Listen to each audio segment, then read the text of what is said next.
let's make dinner, shall we?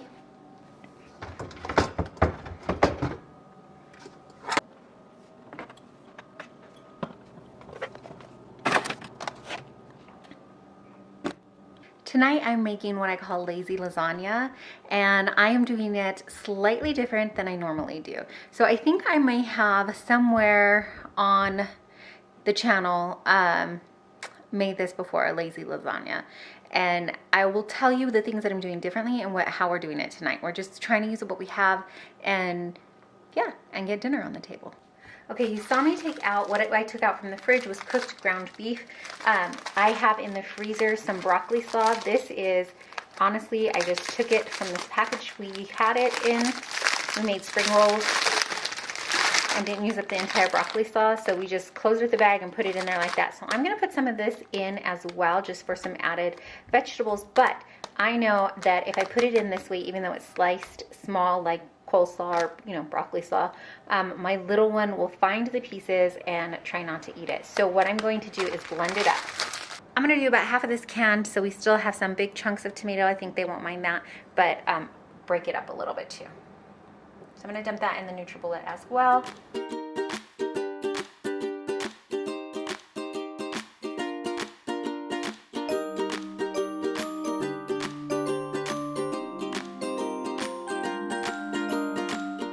Okay, it's pretty thick, so I also have some tomato sauce that was in my fridge, and I'm gonna pour some of that in there. I was gonna use some tomato sauce anyways, just to thicken it up because I don't have pasta sauce right now. We'll add that in too. Watch yours if you try it this way. Make sure that you have enough liquids in your NutriBullet so you're not breaking it. Okay, to my Instant Pot, I'm going to add in the leftover ground beef that's already cooked we have. If it wasn't cooked, what you could do is hit the saute button, go ahead and put your ground turkey or ground beef in, and then saute it right in the pan here, and then take it out, drain it if you need to, and plop it back in. But since we already had some leftover from last night that was cooked, I'm gonna throw that back in there. I'm also gonna throw in our kind of fake pasta sauce here. So this is the broccoli slaw, ended up adding a little bit of water to it, and then some homemade Italian seasoning. I'm going to actually, what do you think I'm gonna do is put in the pasta first so I don't get the burnt notice. What I'm gonna do before the sauce is put in some lasagna noodles, take a couple at a time and break them into pieces.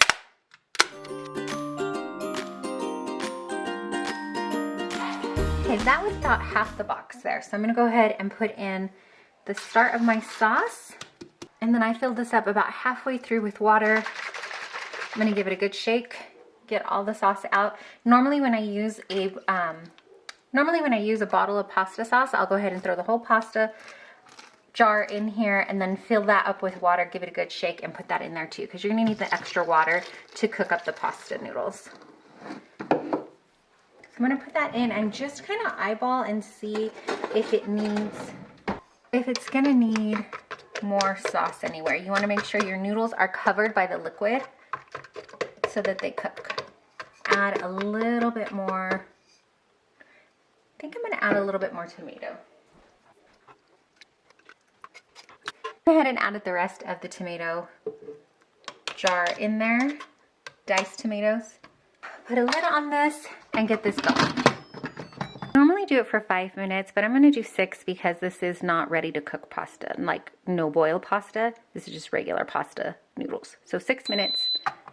Made sure that my Instant Pot was on sealed. So the little lever thingy on top, sealed, not venting, you know the drill. Okay, I released the pressure. I was washing dishes, so it sat for about 11 minutes, but that's fine. And then I just took the rest of the pressure out, and let me show you what it looks like. So the pasta's all cooked up. I'm gonna give it a quick stir.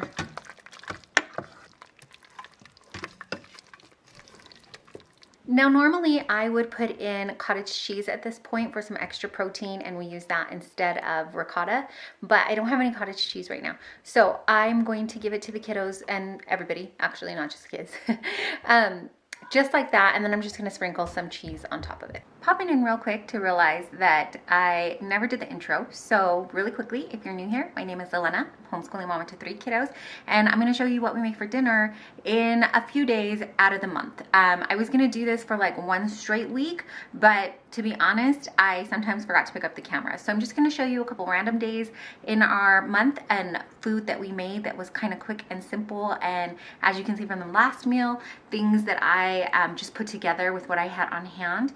If you're not familiar with us, you may not know that I try to monthly meal plan and then monthly oh my gosh, the words, monthly grocery shop. So I meal plan for the month. I try to. I haven't done it for a few months, but I do meal plan for the month, and then I will go out and based on that meal plan, get what we need, or most of the items that we need. We do just stop in every now and again at the grocery store throughout the month to get fresh produce or things like that, but I'm trying really hard to, like most people, squeeze in that grocery budget and just have a plan and stick to it.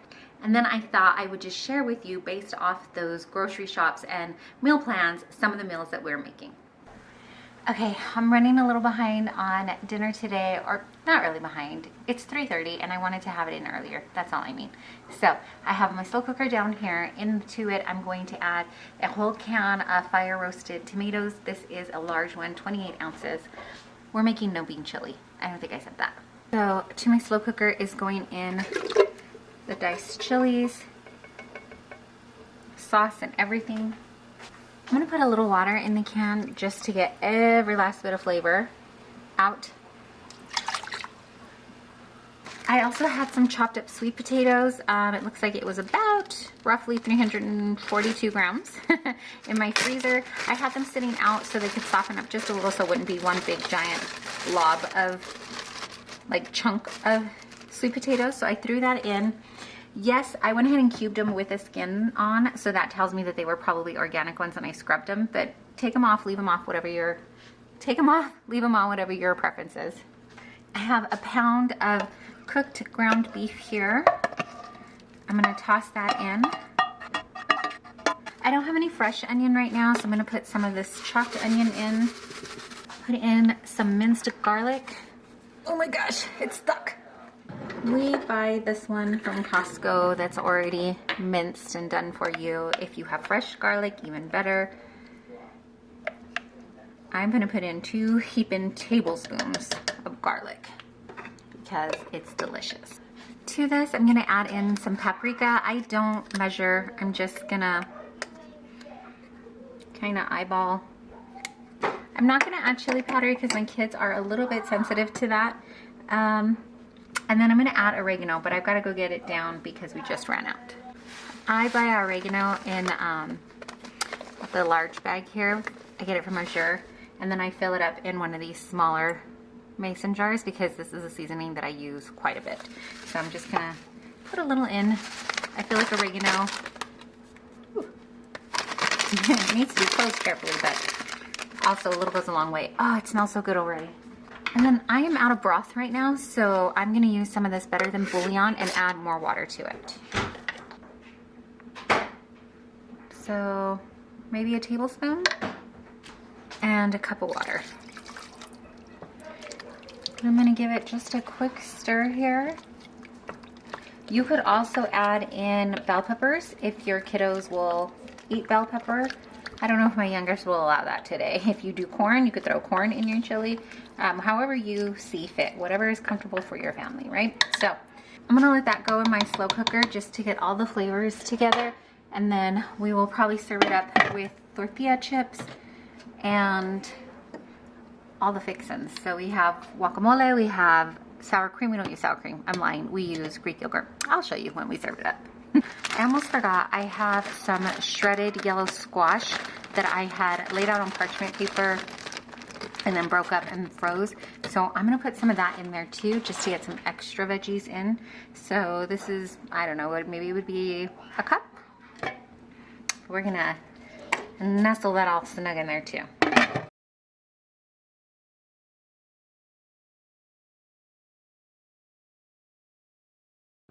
Dinner tonight's gonna be in the Instapot, and we're gonna kind of go with the flow here. So I thought I had homemade ranch seasoning, but I don't. So what I did was take out the recipes. It's all linked below from Wellness Mama, and the spices that go in it. So parsley, dill, basil.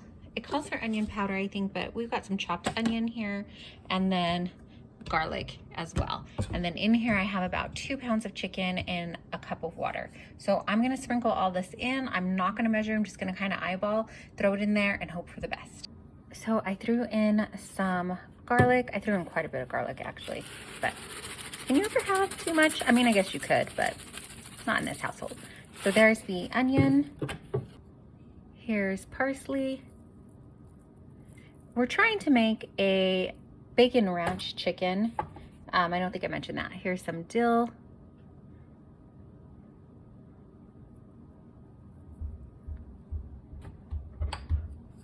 And then basil. Whoa, kind of a little bit of basil there. A little lot of it. We're gonna ignore that I need to clean my Instant Pot, the outside of it. And we're gonna cook the chicken, not for that long because it already did start to frosting. Let's do it for about 28 minutes because the middle was frozen. Remember, your Instant Pot should be on sealing, not venting. And we're gonna let it do its thing.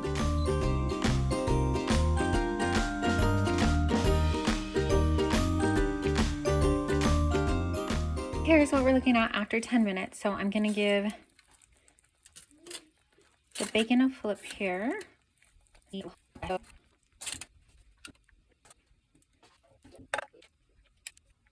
Okay, can you hear the sizzle? Just pulled it out. So it was, I put it in for another 10 minutes, and it looks like the edges are crisping up. We still have a little bit of time before my husband is due home, so I'm wondering if we want to put it in for just maybe 5 more minutes, just because we have that, to see if it'll crisp up a little more. And since it is cooking and shrinking up, it fits a little better in here.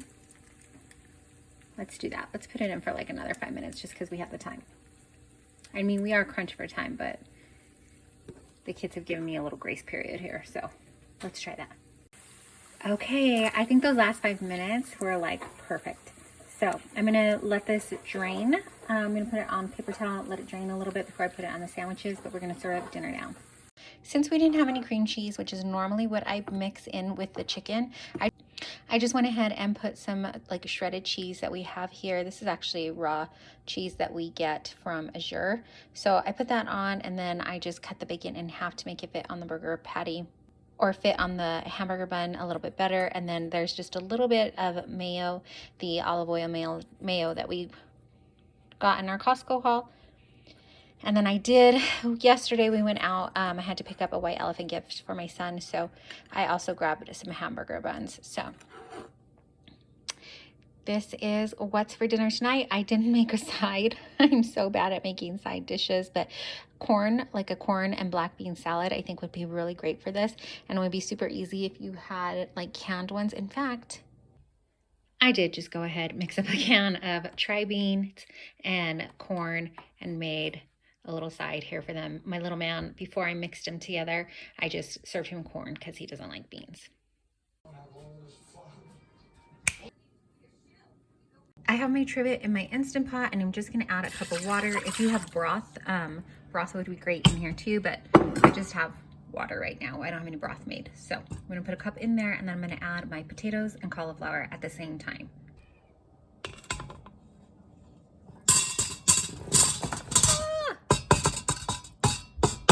You may want to do this with more than one hand.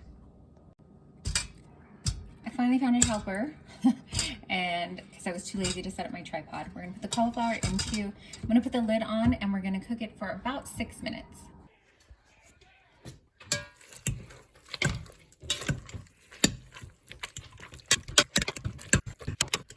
I'm gonna add some milk to make it more of a soup, and then I have some ham left over that we froze from Thanksgiving. I'm gonna dice that and put that in here as well.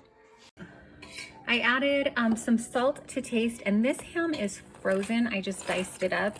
I'm gonna throw that into, and then I'm gonna put it on saute just to warm it up because the ham was frozen. I'm gonna put, it was on keep warm, so I pressed cancel.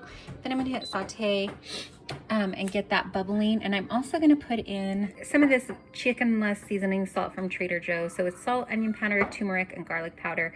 Put that in and see if it gives it a good flavor to you. If you used broth, you probably won't need this, but we just use water and milk this time around.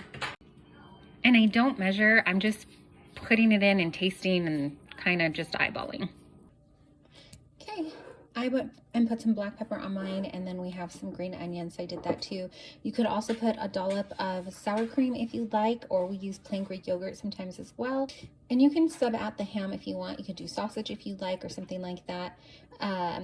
Sometimes we use broth, sometimes we use milk as our, water in there, but we're just making do with what we have on hand. And so that's soup for tonight. So I hope you enjoyed getting a sneak peek into what was on our table for dinner this month. If you did, would you please be sure to give it a thumbs up? It really, really helps me and the channel so, so much. And if you don't know, or if you just need to be reminded, may you please be the one to tell you you are deeply and truly loved and so, so appreciated. I really appreciate you taking your time out and spending it with us here. Thanks so much for watching.